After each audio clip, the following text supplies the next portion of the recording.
Kalian akan dengan mudah menemukan gagasan pokok jika kalian paham tentang apa itu gagasan pokok dan bagaimana cara menemukan gagasan pokok.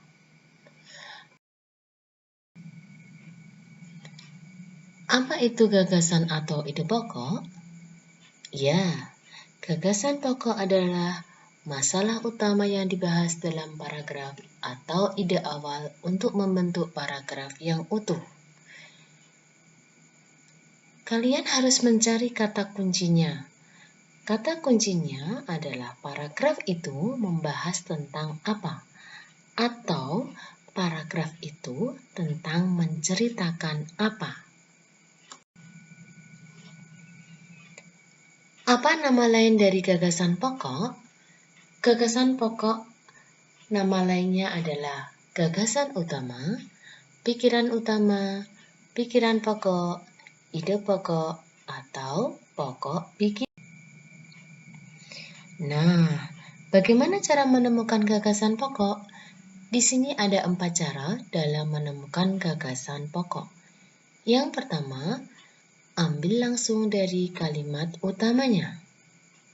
Ciri-ciri dari kalimat utama mengandung topik permasalahan, berdiri sendiri dan memiliki arti yang jelas, dapat dibentuk tanpa kata sambung. Apabila di akhir kalimat ditandai dengan kata jadi, yang penting, sebagai kesimpulan, oleh karena itu, atau dengan demikian. Contoh kalimat utama dalam sebuah paragraf. Tari Pontanu adalah tari tradisional yang berasal dari Donggala, yaitu sebuah kabupaten yang ada di Provinsi Sulawesi Tengah. Nama tari yang satu ini memiliki hubungan yang cukup erat dengan sarung Donggala. Sarung tersebut merupakan hasil kerajinan masyarakat Donggala, Sulawesi Tengah yang berupa kain tenun sutra.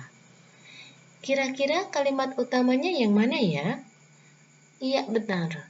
Kalimat utamanya adalah Tari Pontanu adalah tari tradisional yang berasal dari Donggala.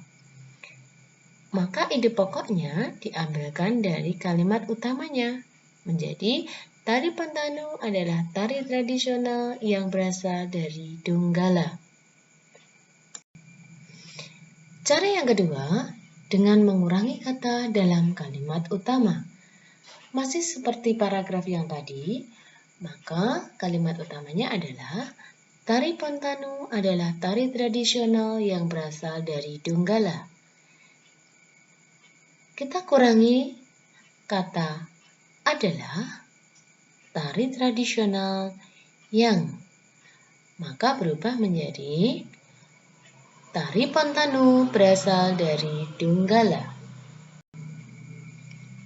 Cara yang ketiga, dengan membalik atau menyimpulkan kalimat utama. Masih sama paragrafnya, Tari Pontanu adalah tari tradisional yang berasal dari Donggala. Maka kalimat utamanya kita balik. Kalimat yang terakhir atau kata yang terakhir adalah Donggala. Kita balik kalimatnya menjadi Donggala adalah tempat asal tari Pontanu. Cara yang keempat yakni dengan menyimpulkan isi paragraf. Ini saya ambilkan contoh kalimat yang lain. Ini adalah hewan berkaki 4. Hewan ini termasuk hewan herbivora atau pemakan tumbuhan. Disembelih untuk dibuat sate atau gulai. Pada Idul Adha biasanya dibuat hewan kurban. Hewan ini namanya kambing. Ide pokoknya berada di akhir kalimat, yaitu hewan ini namanya kambing. Ide pokoknya ini belum merupakan isi dari paragraf keseluruhan. Maka kita ambil kesimpulan dari paragraf sekaligus menjadi gagasan pokoknya, yaitu tentang ciri-ciri kambing.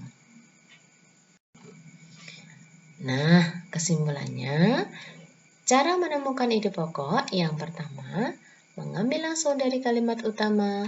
Yang kedua, mengurangi kata dalam kalimat utama.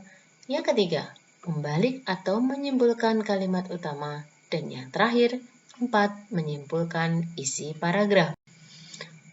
Anak-anakku semua yang soleh-solehah, demikian materi tentang menemukan gagasan utama dalam teks non-fiksi.